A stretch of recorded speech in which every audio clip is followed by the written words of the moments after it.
She called the county on me over a garden gnome, filed 3 complaints in 1 month, sent inspectors to my door twice. So I decided to return the favor and requested the same inspection on her property. What they found wasn't a gnome problem.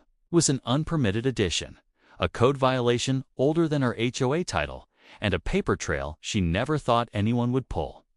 By the end of this video, you'll see exactly how a petty HOA president tried to weaponize the system against a neighbor, and how that system turned around and exposed her instead.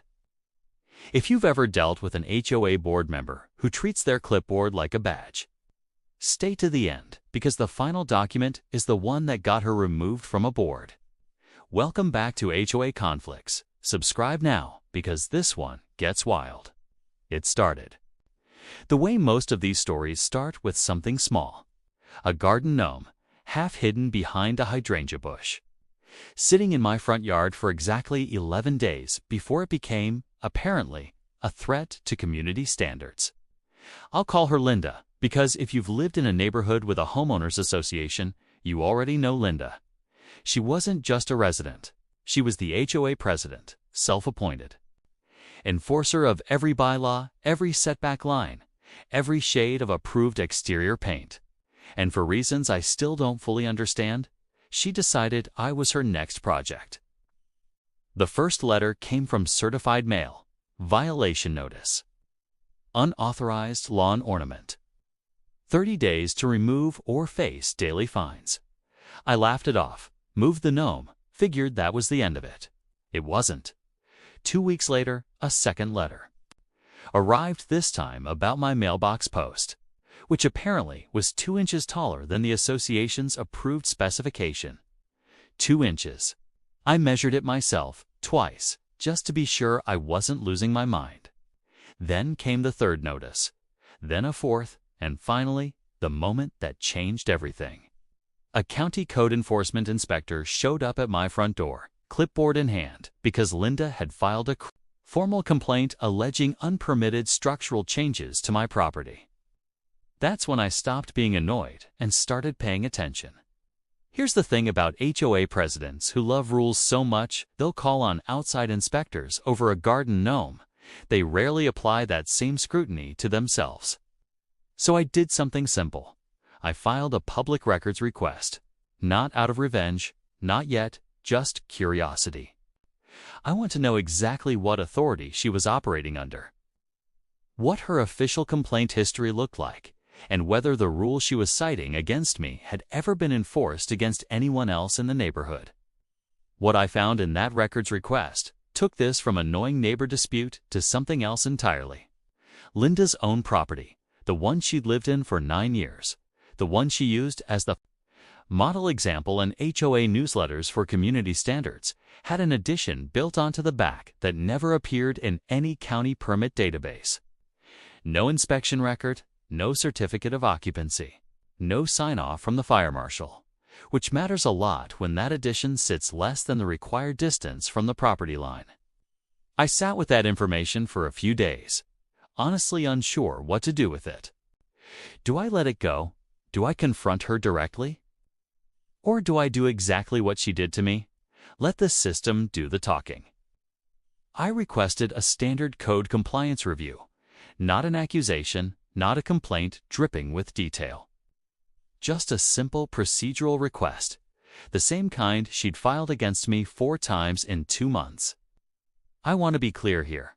I didn't fabricate anything. I didn't exaggerate anything.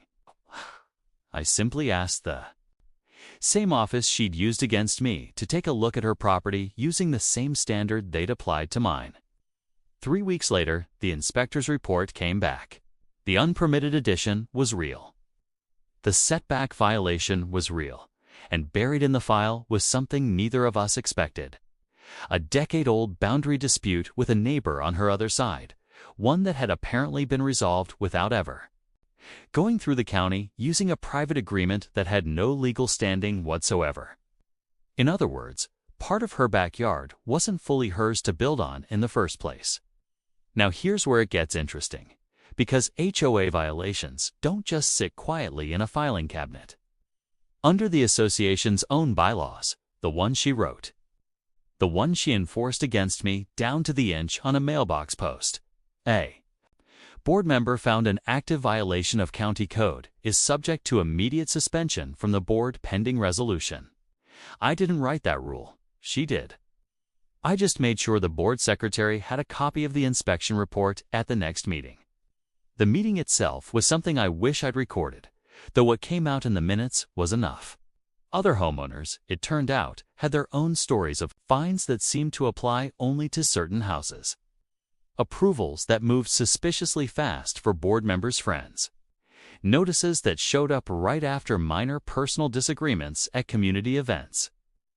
Once one person raises their hand and says, "Actually, that happened to me too," the room changes fast.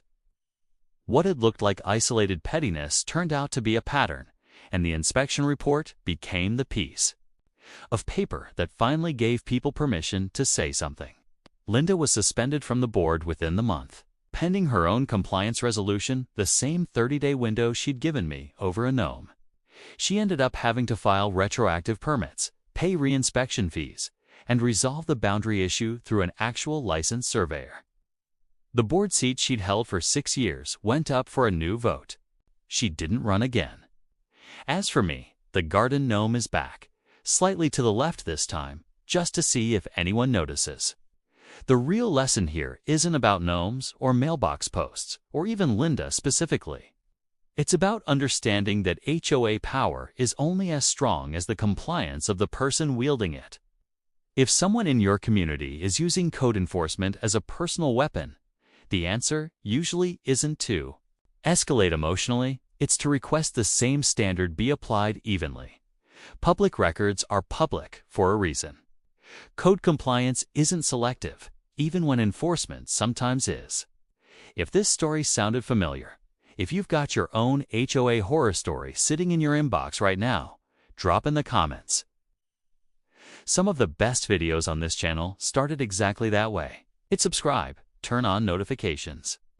Because HOA Conflicts posts a new story every week, and next week's might be even messier than this one. Thanks for watching, and I'll see you in the next one.